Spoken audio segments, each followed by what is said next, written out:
Ohio State. And then after I graduated, I did a couple things and then was in the Peace Corps for a bit. So I'm excited to talk with you all about my experience with the Peace Corps and answer your questions. Great, Laura. Hi, everyone. I'm Laura Joseph. I am the Peace Corps recruiter at The Ohio State University. I've been doing this for about 2 years and was a Peace Corps volunteer way back in the day.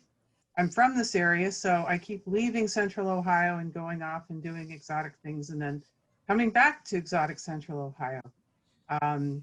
I know a lot of the folks in OIA because up until yesterday, I also worked in the Center for African Studies. So know and love OSU, and I'm happy to talk about my Peace Corps experience.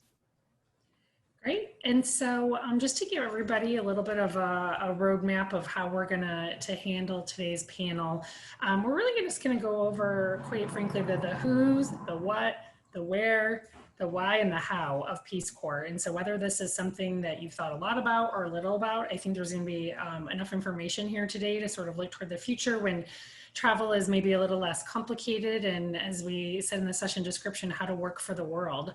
And we will leave plenty of time for questions at the end, but if you have something that you want to throw into the chat box while our panelists are speaking, you are welcome to do so, and I'll help sort of field those. So we'll open it up questions after we end. But so why don't we go ahead and just start off with you know, again, and Laura, you can do it a little bit out of order. I sort of said the who, the what, maybe the what. What is Peace Corps? Okay, so I'm going to bring in a screen here, and I'm going to try not to do death by PowerPoint. Try to keep this kind of, there we go. Okay, so again, by way of introduction, here I am many years ago as a Peace Corps volunteer in the West African country of Benin. And my main job was to teach English as a second language in a brand new high school in a very rural area. And then, like all Peace Corps volunteers, I had lots and lots of secondary projects, which I'll talk a little bit more about. I came in with French, so those of you who have a foreign language or are working on one, great. And in my case, Peace Corps served me very well because I knew I wanted to work in international development. So it helped me apply to a graduate program where I studied international relations.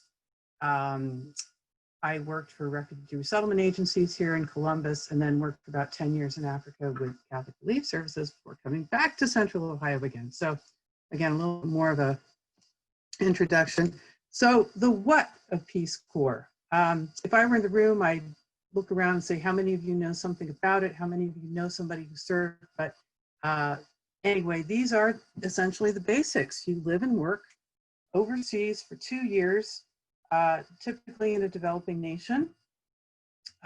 You integrate deeply into the culture and into the community, and you work on a project in an area like education, business, agriculture, environment, youth development. I always forget one.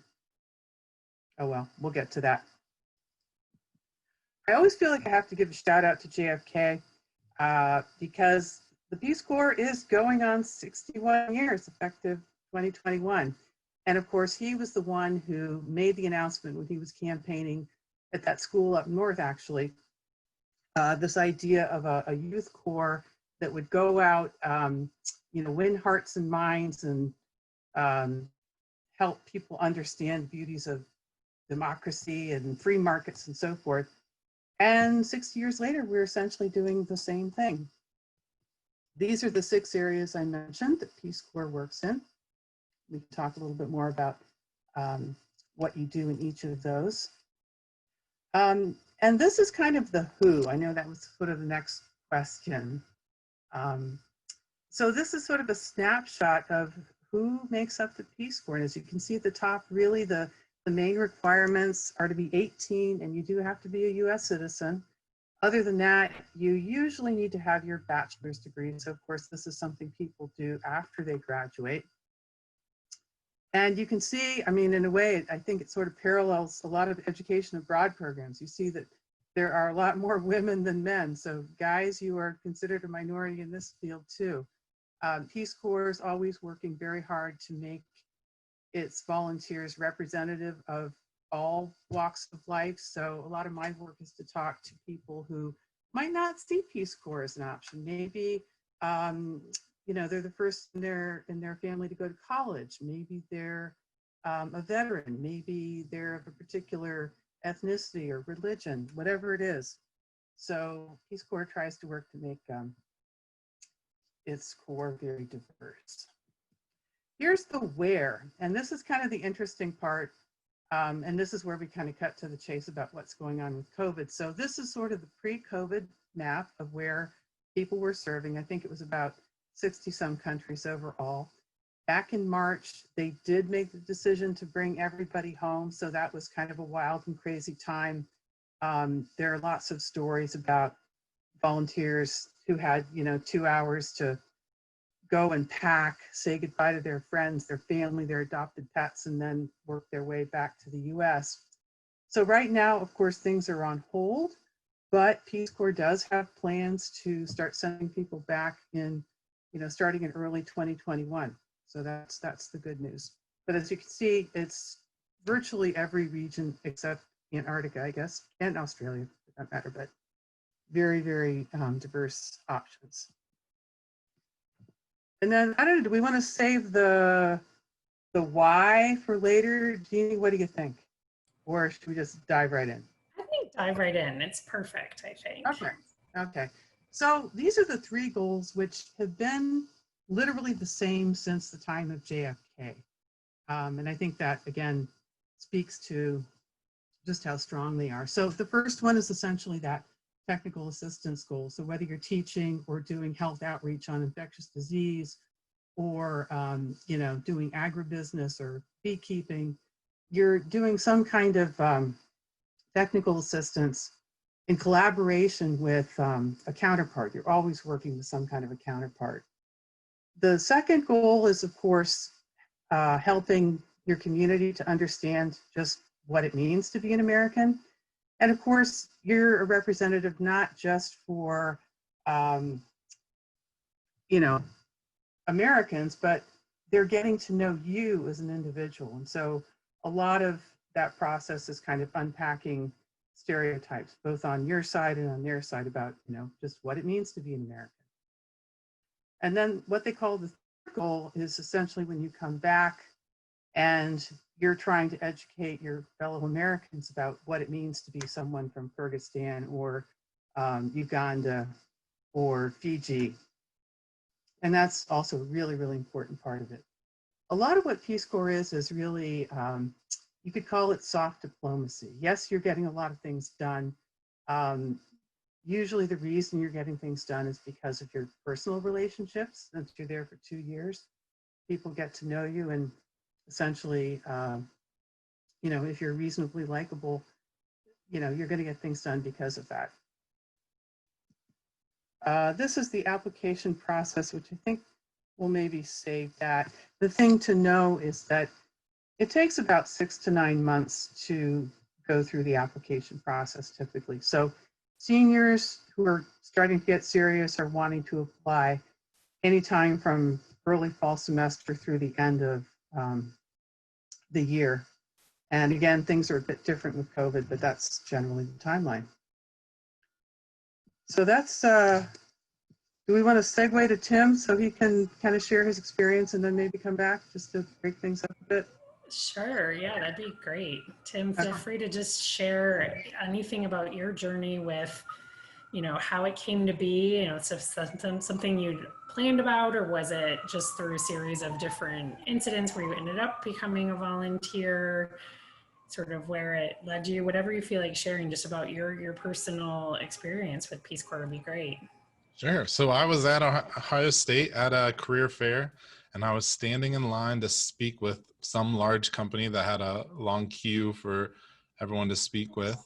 And behind me was a Peace Corps booth.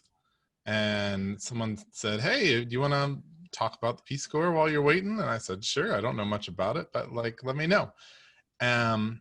And at this time, I had just started thinking about studying abroad because of some encouragement from my friends. And I got really interested in international business. I studied ag business, and I thought that I wanted to do, international business or export import. And so that was the direction that I was thinking my career would go at the time. And so then I got to thinking, well, Peace Corps might be really useful for me. I did not really learn a second language in high school. It just didn't click. And then I specifically chose a major. Well, part of the reason why I chose a major is so that didn't require a language skill, just because I didn't think I had it in me. So I thought, okay, maybe this will be great. I could study abroad. I can learn another language, be immersed, live with a host family, things like that. And this will help me get on my way to have a career in international business. So down the road, I still work in international, not so much business. And now my hope is to get students to study abroad and get them to have a similar experience, and maybe even join the Peace Corps as well.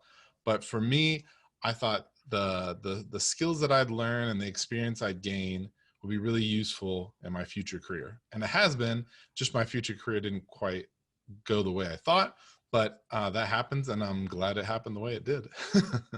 So I was in a small country called Moldova. It is in Eastern Europe, and it's about the size of Maryland. And there are about 3 or 4 million people that lived there at the time. When I would join the Peace Corps, you just applied to like the Peace Corps. So you submitted your application, and then the Peace Corps took you based on your skill set and based on some of your what you've expressed about what you're interested in, found a good fit for you. Laura will talk a little bit differently how it's a little, that has changed some. But for me, they offered me Moldova. I said, okay, sounds good. And did a little bit of research to figure out where it was on the map. And then we decided to go. So I spent a few years, I spent 2 years there in Moldova, and I was agribusiness advisor. So my goal was to work with agricultural and business firms in a small village. We had a village of about maybe 2,000 people. We were like three-hour bus ride from the capital. And I stayed with a host family. So my host family had hosted other Peace Corps volunteers. So they had seen Americans before, and they were very welcoming, and that was a lot of fun. And instead of continuing to talk, I want to show some of the pictures of things that I experienced and kind of tell you some of the projects that I did. And then I'll kind of wrap up with, why I would do it again, essentially. So I'm sorry, the quality of these pictures aren't real great, but it's been a while. So this is us in the capital in Chisinau, Moldova, and we were celebrating one of the anniversaries of the Peace Corps. So we sang, we had some music, poems, different things, and had a lot of people there, and it was a lot of fun. In Moldova, it is kind of the heart of Soviet Union wine country. So this is my host dad. His name was Stepan, and which is Stephen. And so one cool thing about Moldova is because it was part of the Soviet Union, or they speak Romanian, but due to their involvement in the Soviet Union, they also speak Russian. So a lot of the words are mixed and a lot of things. So like Stepan was kind of like the Romanian way of saying Stephen. But like the Russian way to say names is you say your like first name, and then you're essentially your like last name is your father's name. That's how they tell people apart. So my host dad really got a kick out of telling people that I am Timofey Stepanovich, which means Timothy, son of Stephen, because my real father's name is Stephen. So he would go around town saying, hello, this is Timofey Stepanovich. And they'd look at me and they'd say, really? And he's like, yeah, it's from my first wife. And they'd look at me again. And so he always got a kick out of that. But here he's cleaning a wine barrel. So in Moldova, you used every bit of land that you had. So a little bit of flowers, maybe a little bit of yard, but then everything else was garden because you were just preparing for the winter and saving as much as you could. So and one of those things in Moldova is they grow really good grapes, these really dark Moldovan grapes. So here's this along our property, and this is the fall when we're harvesting grapes. This is my host brother-in-law, essentially. He was a professor in the capital, and we were grinding up the grapes. And then later, after they've had some time to ferment and such, we're pressing them. And so that's me pressing some of the grapes. This was home life. You got to live at home. You got to help harvest fruits and vegetables. We had sheep, we had chickens. We harvested a pig one day. Like, there's lots of different things that you get to do at home, as well as different projects. This is one of my friends. He was teaching English. So he was in a Russian area of Moldova. So they primarily spoke Russian, but he taught English. So he taught English, but really his main goal was to help that English teacher become a better English teacher. So yes, he did teach, but really you're only there for a couple of years. So the goal is to help those around you become better at what they're doing so that they can continue doing that when you leave. This is some clothing that you'd see in Moldova.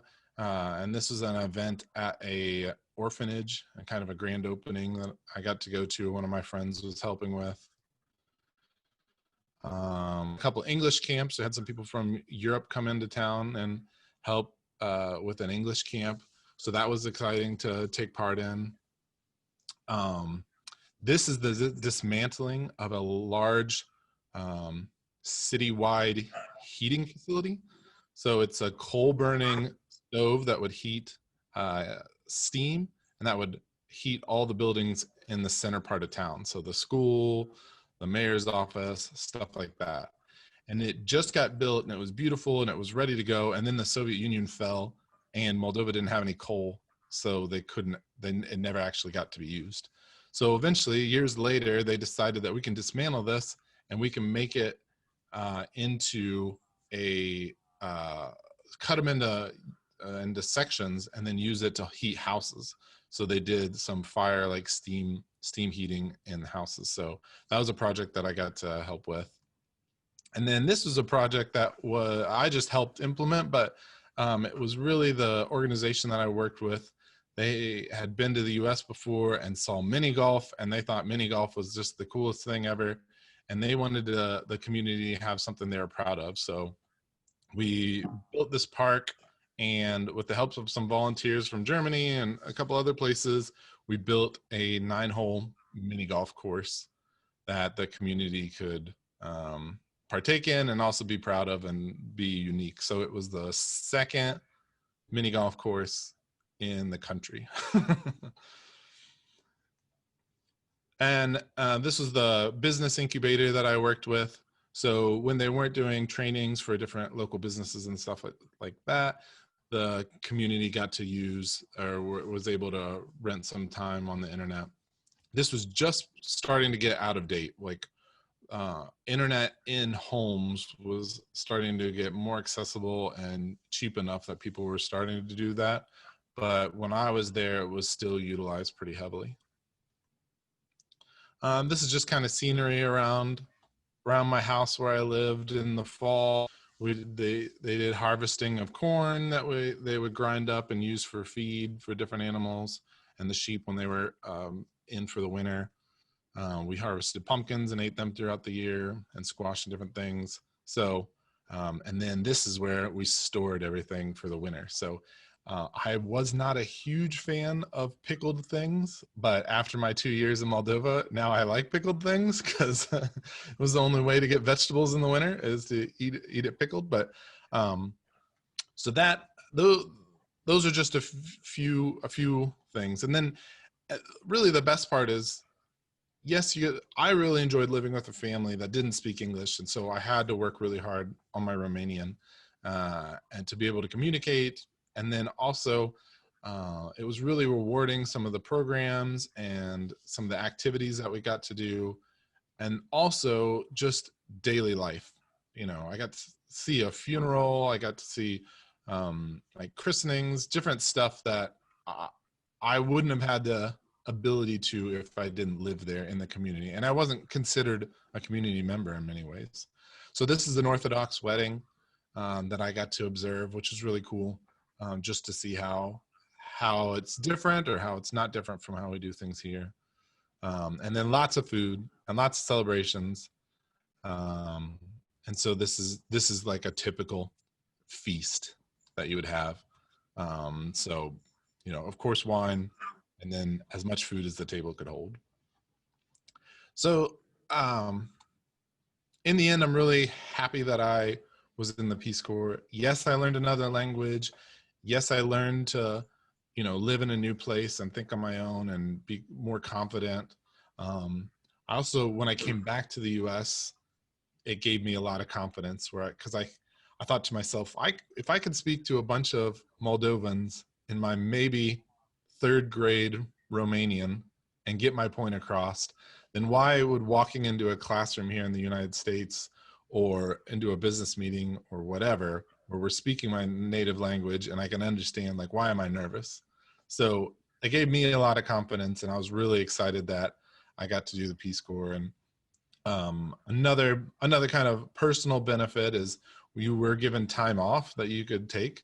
And so depending on where you were in the country, it wasn't too hard to fly to another place or visit some other things. So I got to see Turkey, Bulgaria, Romania, and just kind of explore a part of the world that I wasn't sure I'd ever get to. Thank you. It's great just to hear about all that and see those photos and all of that. And I think you really spoke to the why to think about Peace Corps and to do that. And I'm wondering too, Laura, you may be able to add into this too. I mean, you know, as you say, almost 61 years, Peace Corps has been in existence, and, you know, by all accounts, it's been, you know, extremely successful and long-running program. And so it's something that I think employers, you know, across the board, recognize and are familiar with. And there's also, at least there used to be, I hope it's still the case, if you go right after college, is there where you can defer paying back loans? So, I mean, those are some of the other, like, practical wise. There's, you know, I think a lot of that obvious, it's an opportunity to live somewhere, experience life in a different place and work. And I think you guys both addressed all that, but some of these other sort of, you know, I think it's a long-term why, you know, the moment that you're there is the why, all the things you experience, but there's even why to do it that pays off for really the rest of one's life. Is that the case? Yeah, it's hard to know where to start, but yeah, some of the immediate whys that you alluded to are, you know, why you can do it. And typically people do it after college, but people do it, you know, all the way up into their 80s. My predecessor and her husband went before they had kids, and then they went after the kids were gone. So it's something you can do, you know, lifelong. You won't go broke in Peace Corps. You don't have to pay for much of anything. You won't get rich either. And depending on where you live, I lived in a podunk town, so I saved all my money and then blew it on my travel. People who lived in the capital, close to a lot of temptations and, you know, clubs and fancy stores, they tend to be broke more often, but you know, you're taken care of. You'll have a lot of support in terms of, you know, medical assistance. Of course, in this day and age, Peace Corps is much more in communication with you. There are very few places, for better for worse, where you can't be reached by WhatsApp or something else. So they make a point of checking in with you on how you're doing professionally, socially, health-wise, and so forth. You do get those 48 days of paid vacation. So whether you travel locally or, you know, meet your parents in Italy or go home for your sister's wedding or a grad school appointment, you know, you have that flexibility to do that. And then when you finish up, you actually get an $8,000 like a readjustment allowance. So that's a big help. And I don't know what the mix of people here today are. Maybe some of you are thinking about grad school. Peace Corps has about 200 or colleges and universities where they host something called a Coverdale Fellowship. So it's a fellowship where you do some kind of project work, and in exchange, typically you get 25 to 100% of your graduate school paid. So that's a great reason to do Peace Corps before graduate school, in addition to the fact that, you know, you're probably going to want to integrate your Peace Corps experience into whatever additional study you do.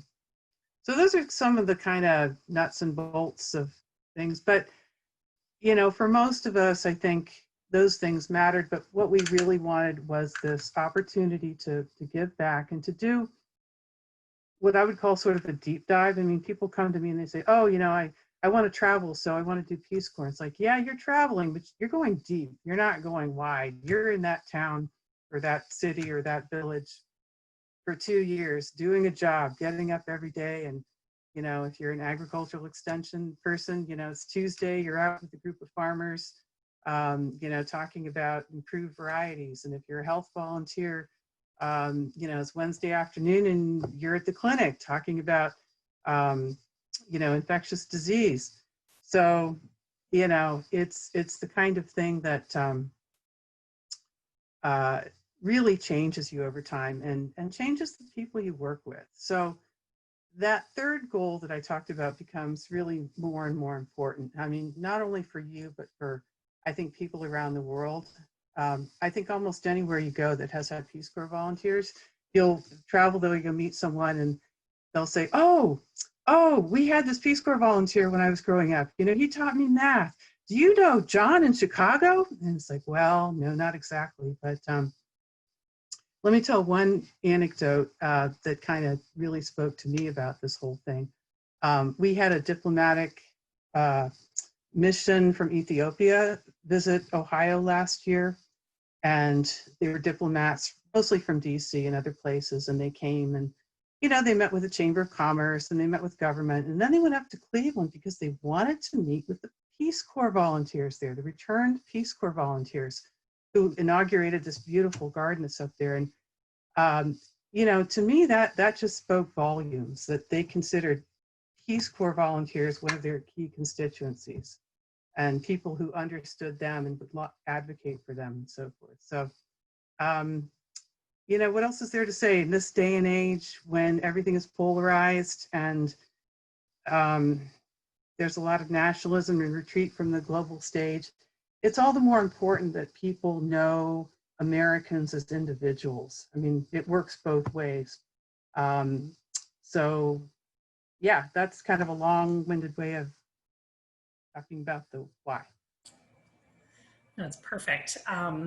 And just looking at the time here and wanting to leave time for questions, I'm wondering if we wanted to go back to the how to apply or what to do next. And then we can open up for questions, because I know you were going to get back to that slide. And I know I've got your website up here with your information, so I can put that in the chat while maybe you talk through that. And so to me, that seems like the next best thing of we've talked through it.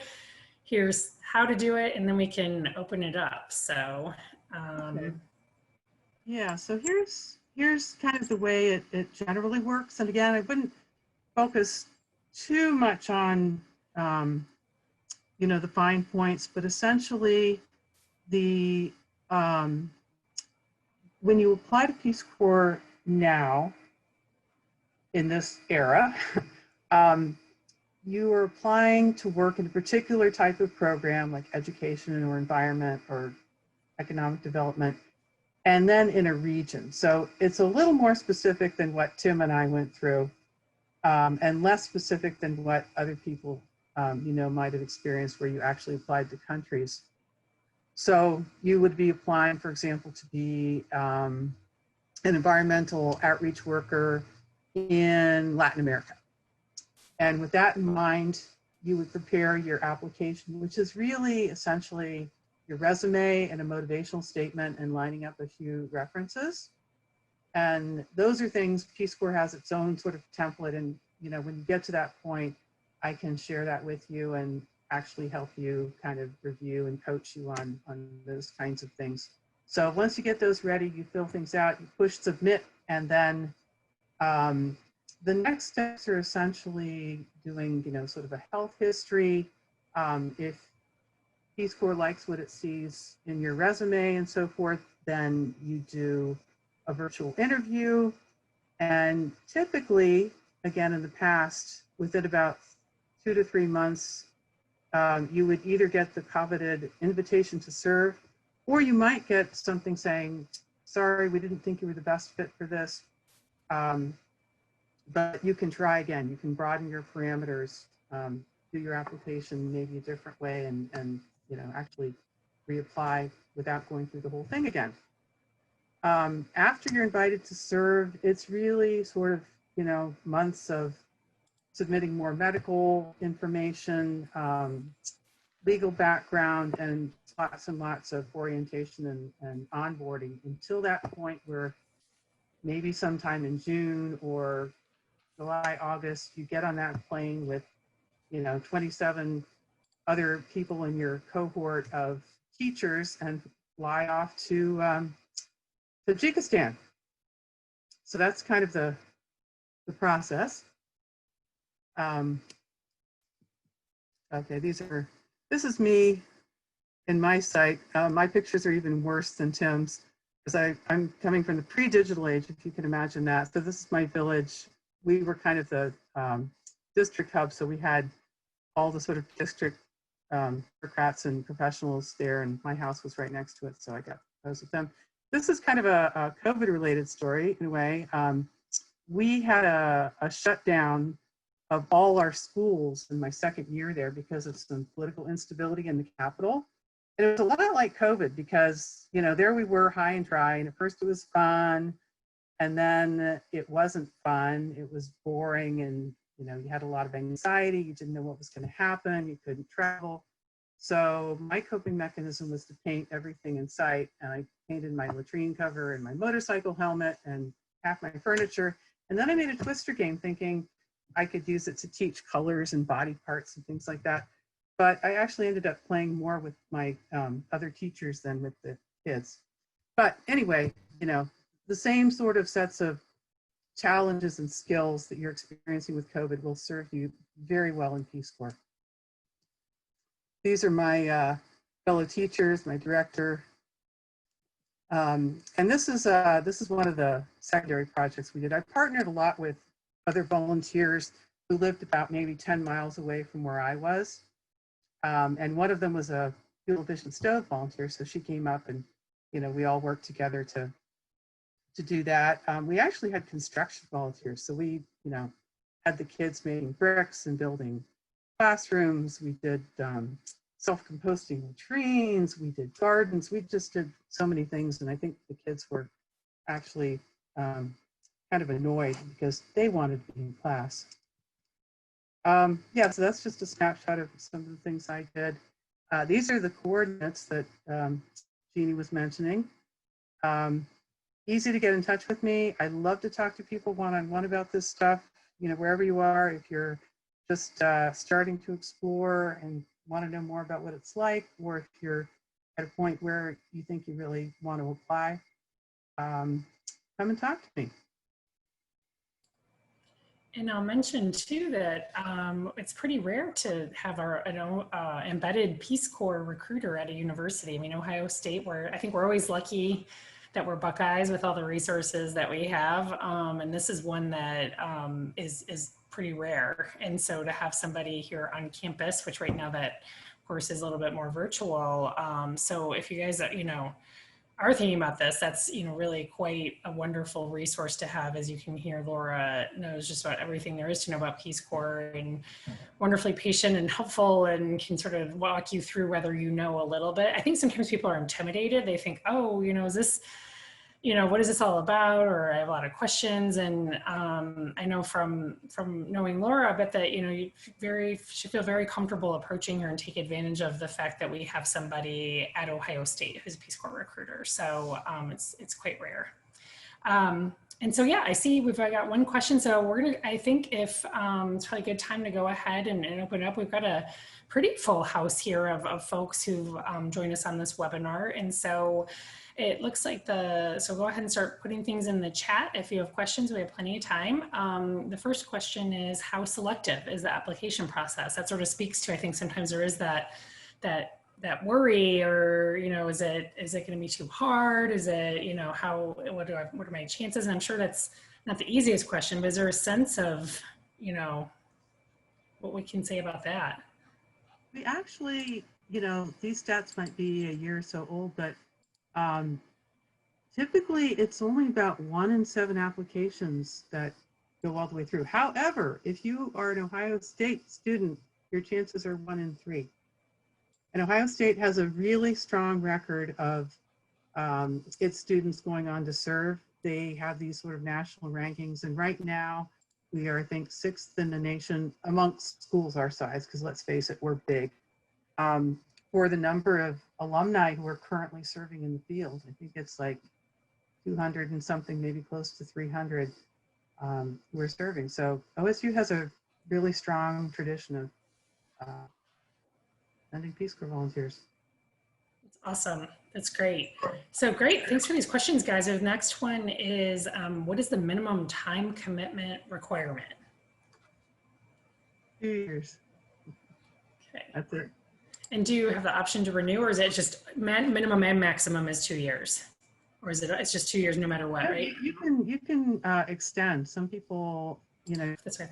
3rd year, some people go to other programs. Tim, I don't know if you knew people who went on and did additional years. Yeah, some of my friends stayed an extra year or 2, and then I know a couple people that even went to another country. So yeah.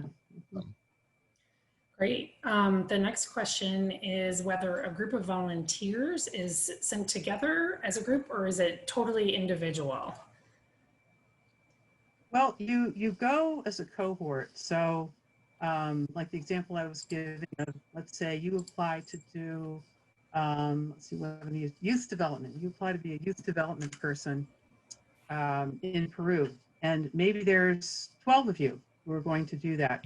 So you would all leave the US and go to Peru together. And then in that first 3 months, you'd have what you call pre-service training. So you'd be living with a host family, and then during the day you'd come together and, you know, study the language you were going to be using, learn what kinds of programs you would be implementing as a youth development person, and just spend time getting kind of culturally and professionally immersed. So once 3 months is over, then you go out to your real site. So then you might go up country, and, you know, from there, Peace Corps tries to make it so that you're not tripping over a lot of other volunteers. So, you know, in my case, I think I was pretty typical. I was the only person in my town who was a Peace Corps volunteer, but, you know, there were a number of us within hollering distance, and that can vary quite a bit. But so you're together at the beginning, and then you're sort of, I hate to say on your own, because most places in the world, you never really feel like you're on your own. I want to say that the training that I received when I first arrived in the country was really great, because I noticed when other groups were coming from other countries or religious organizations or things like that, that they didn't have some of the background to be really successful. So not only did we learn the language and what our actual job is going to be, but we learned kind of the culture and the do's and don'ts and really how to connect with people. So it's really, really great training. And I know it varies widely per country, but I was one of 70 that came in at the same time in Moldova. So there's like 150 of us, I think. And so they brought in about 70 or so every year. And like, it was really great to have those friends and people that could relate to the experiences you were going through. So we helped each other as we learned and as we trained, but then also we had people to kind of vent to and talk to when we were across the country working on a different project. So it was really great. So not only do you get to experience the host country, but you really make some good friends all over the country. And I still interact with some of my fellow Peace Corps friends, and you know, we're fighting very hard in our fantasy football leagues and all types of stuff. So. And I think we may have answered this question already. How long is the training period when you enter your placement country? I think you said it's about 3 months. Is that okay? Great. And then we also, I think, answered if there's a shorter time commitment option. It sounds like 2 years is always the minimum. Yeah, and I know that's really hard to get your head around. I know, you know, I was one of these people. I knew I wanted to do Peace Corps, but I just couldn't make the commitment. It took me 2 years actually just to make the commitment to do Peace Corps. And I honestly going in, I thought, well, I'm only going to stay a year. And of course that didn't happen. And the 2 years really makes a difference. I mean, a lot of people will tell you, you know, that first year, you're getting to know the language, you're getting to know people. Typically the second year is when things start to come together a bit more. And it just makes a huge difference. Yeah, I'm glad it was a 2 year, because my first year was just very much trying to get my feet under me and understand the language and know how I fit. And that second year, we really got a lot accomplished and really made some good friendships. Such a rare opportunity, I think, for US Americans too. You know, we live in such a big country that just to get out of our country, you know, is a lot. And we don't tend to stay long. Just thinking about, you know, folks in you know, the European Union, where they might live in France and go to school in the UK for 4 years, or, you know, something like that. And we just don't have that opportunity. So I think this is sort of one of those things that really sets it apart as a unique experience, that it is that longer commitment than what we might be used to, just because it's not something that we typically do.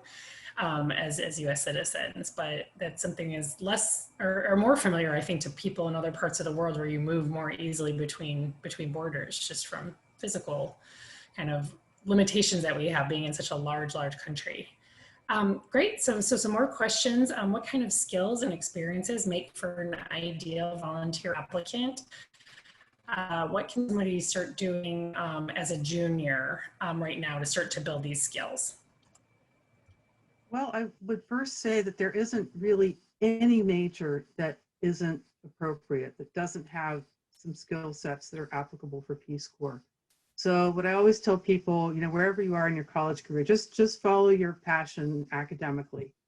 The other thing to know is that Peace Corps isn't just looking at what you majored in and what your grade point is. They're really looking at the sum of your parts. So things that you took part in outside of class, whether it was a hobby, you know, whether you, you know, played soccer and maybe coached a team, a kids team, maybe, you know, you're not a farmer, but you're passionate about the sustainable food movement and, you know, worked in community gardens and soup kitchens and that kind of stuff.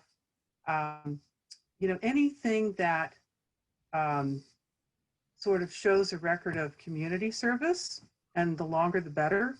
You know, the one-off stuff is great, but if you can actually do something where you form some relationships with, you know, kids tutoring, or, you know, the home where you're working, whatever it is, those things really count. And of course, I might be speaking to the choir here, but of course, anything international, any international education abroad type experiences, or intercultural stuff. You know, maybe, you know, we can't travel to, you know, Uganda or Peru right now. And even our local opportunities are limited, but maybe, you know, maybe there's things that you can do locally that are the kind of, you know, stretch the envelope for you in terms of being in a different culture. Maybe that's just, you know, on the Near East side of Columbus. So those three things I think are kind of what you need to think about when you're honing your skills or collecting experiences and thinking about how to apply them. And that's a great reminder that any major is a good major for Peace Corps. I think that's sometimes, again, something people don't always know. So our next question is the Peace Corps generally safe for volunteers? Wow. That's a loaded question. Um, what I can say is that Peace Corps takes safety very seriously. And I think over the years, they've become much more intentional about that. Um, so there's a lot of training, very similar actually in some ways to the kinds of things that a study abroad or education abroad training will do, just things about being, using common sense in terms of being aware of your surroundings, not being compromised by, alcohol or just being too tired or those kinds of things. I think one thing that people overlook, and particularly parents, is that really your community, the community around you is your biggest support and the thing that's going to really protect you the most. I mean, in my case, sometimes they were minor things, but I remember I went away for a weekend. I had this moped and I was tootling off to the next town.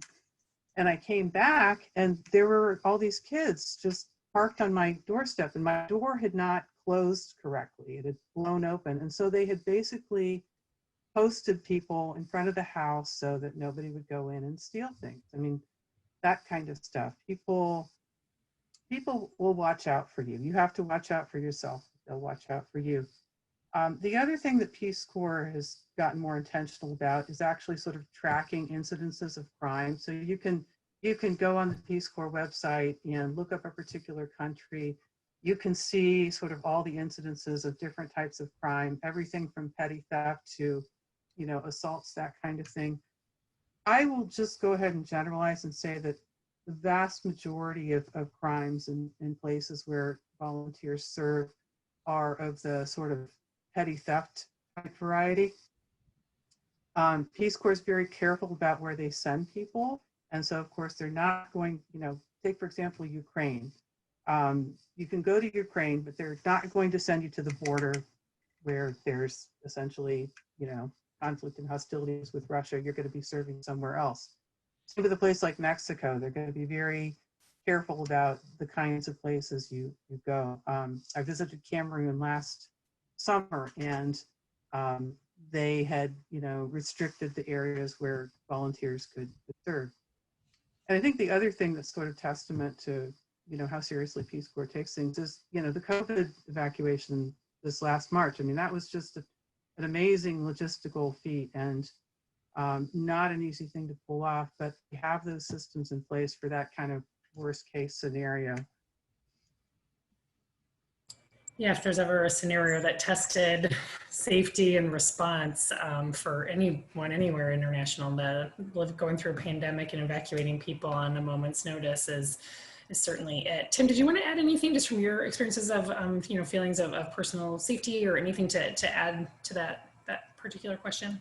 Yeah, I think for those of us that grew up in like small town USA where you're in a little town and people kind of look out for each other and who's who and all that, that was kind of how it felt like when I was in my village, is that the people wanted me there. They liked having me there. They wanted, when I left, they wanted future Peace Corps volunteers to come. So they always made sure to take care of us. And then also I was impressed with Peace Corps staff in general. I know it varies country to country, but we had three or four like safety and security people that were in country with 24/7 phone access and vehicles, and they could come get us or help us at any time. So that was always comforting. And then kind of even related to safety, but on the health side, we employed 2 doctors that were at our main office that we could go visit and talk with via phone or see in person at any time. So I felt that there was a lot of support behind us, and I felt sufficient and safe. Thank you both for that. A question about dietary restrictions. In this case, a vegetarian, is that possible for those to be accommodated? Yeah, absolutely. Part of this long medical questionnaire is, of course, to find out, any dietary medical issues, of course, but then just your preferences. And of course, it varies a lot, but, I think most countries in the world can certainly accommodate vegetarians. I know they will be careful. Let's say if you were allergic to peanuts, they might not send you to West Africa because so many of the dishes there are peanut based. So, you know, they're looking at those things. And yeah, I'm sure we had some vegetarians amongst us and they had no problem. Great. And then this is a great question. Any advice to people nervous to miss out on things happening back home?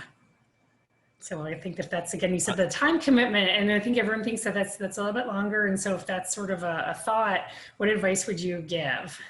So there's not necessarily two types of volunteers, but I was the volunteer that said, bye mom and dad, I'll see you in 2+ years. I'm not coming back during my Peace Corps term. Like I didn't want to spend the time and the money to fly all the way back to the US to spend a week or two or whatever and then come back. So I wanted to use my time and money to visit where I was locally. So that was just me. But then I also had friends that they just loved Christmas and that season, and they just went back every year at that time, and they went back for weddings and different stuff like that. So you know, Peace Corps flies you out there and they fly you back, but any other trips that you want to do on your own. So if you have the funds and you're interested in going back, I know people went back for siblings graduations and different things. So I think it can be done. I was just of the persuasion of I just wanted to get as much out of my time in that part of the world as I could. Yeah. I guess, you know, the flip side of that question would be, think about all the things you're missing if you don't go. Because again, you're making, you know, new relationships, and, you know, in my day, communications were so almost non-existent. We had snail mail that took about a month.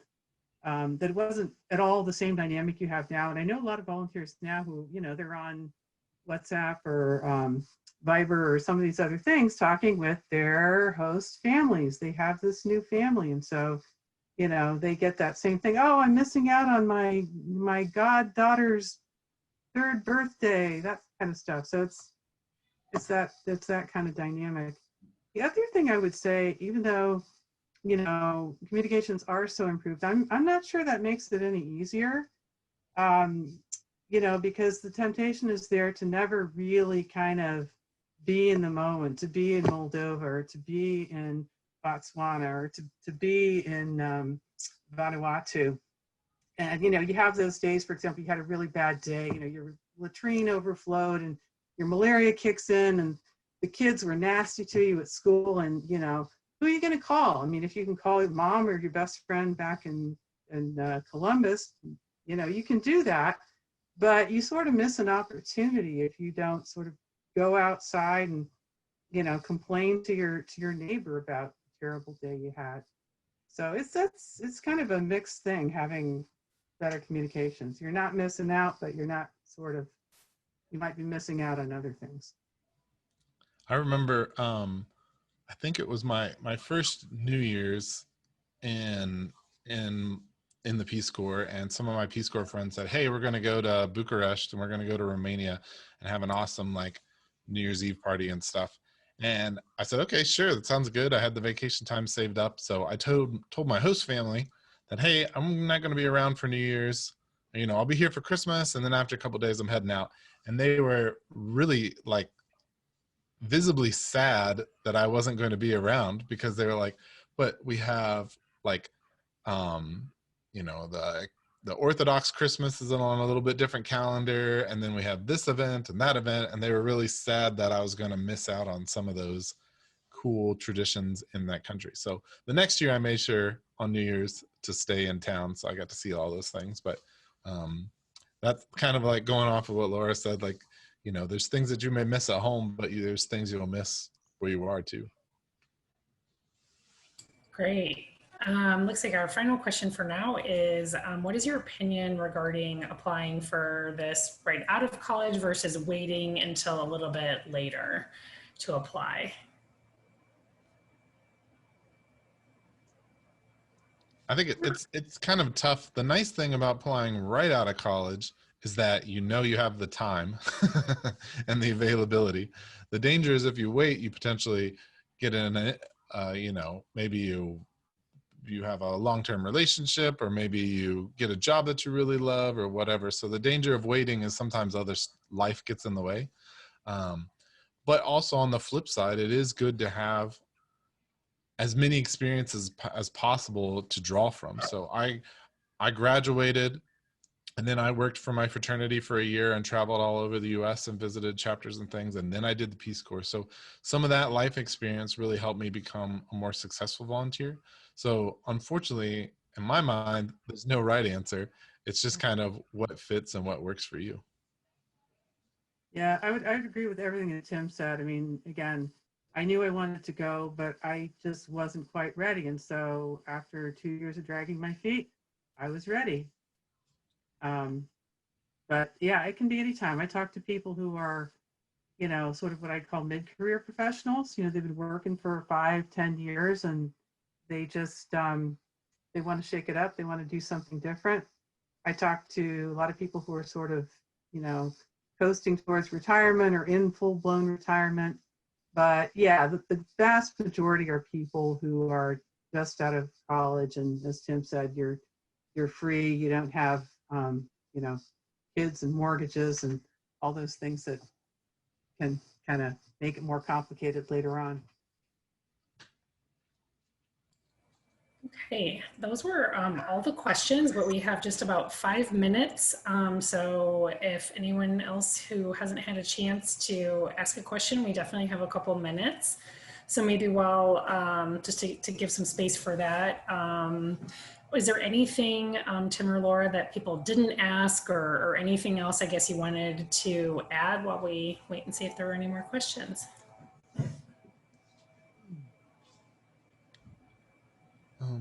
One thing for me that worked out really nicely is I had, for my college degree, the loans that I had were government based.